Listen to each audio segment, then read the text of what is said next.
It builds and builds until you actually get to breaking points that you just can't take anymore. It destroys families from the inside, and as I said, and it doesn't let you go.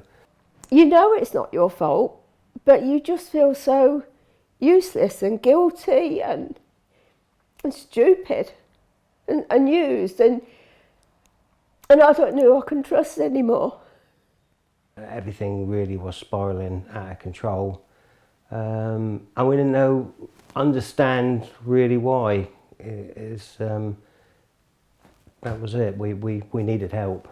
Families often get neglected. There's a lot of services in every county for people using substances that want support, but there's not always a service for family members. Our aim is to allow our clients to think about themselves, something that they are often forgetting when they are dealing with somebody else's drug or alcohol use, when it's a loved one and it's their family member who they love and care for very, very much. A lot of the time when families come to us, they feel really desperate. They feel like they've got no control. You don't want to tell people because you're a bit embarrassed to tell people because it's so bad, and you don't want to tell people your son's an addict.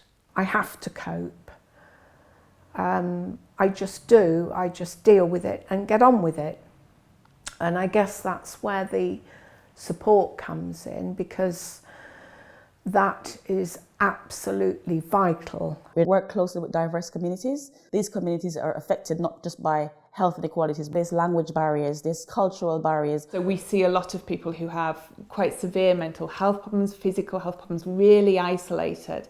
There's a lot of stigma and judgment around that use of drugs and alcohol, and a lot of the time the family members, they won't talk to anyone else about what's happening. So when they come to us, we're often the first person they've told.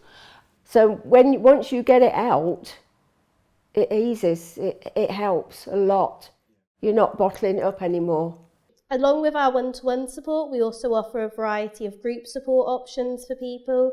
So we've got our social club that runs every week, and we've got our online group that runs once a month. And we've got a support line. It alleviates some of that isolation so that they do feel that there are others that they can talk to. Help them to understand drugs and alcohol, help them to understand the cycle of change, help them to understand how to set boundaries, how to reduce the risks on them, and also how to take back some of that control and build friendships with other people who understand what they're going through, who get it. To have something like the support groups, the activities to go and do is immensely valuable. It really, really is. Having someone that you can talk to, not just the staff, but other people, and they understand, that support's invaluable. It helped me set boundaries, but it made me realise it wasn't my fault that he'd became an addict again. After people have had one-on-one support with us, they can continue to get group support. We have people who come along to our social groups who've been coming along for years, and they still come along and they still get the benefits of that. I think I could pick up the phone any time of day and they would be there. The worker I had just listened to me, kept me sane, and she was there when it was the hardest time in my life. I know that there's so many people that I can pick up a phone, and I have done, whether it be the leaders of the support group or the very, very, very important people, friends within the group. We see people come to us when they are desperate, and then by the time they leave, you see a complete transformation. They might still have a lot of things going on at home, but what they have is that ability to cope, that they've got solutions, they've got people they can turn to, they feel like they've got their life back again.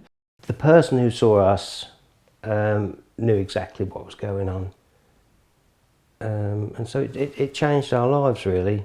It's his problem, it's me that's living with it and me that's dealing with the fallout of it, and you need help. You really do need help.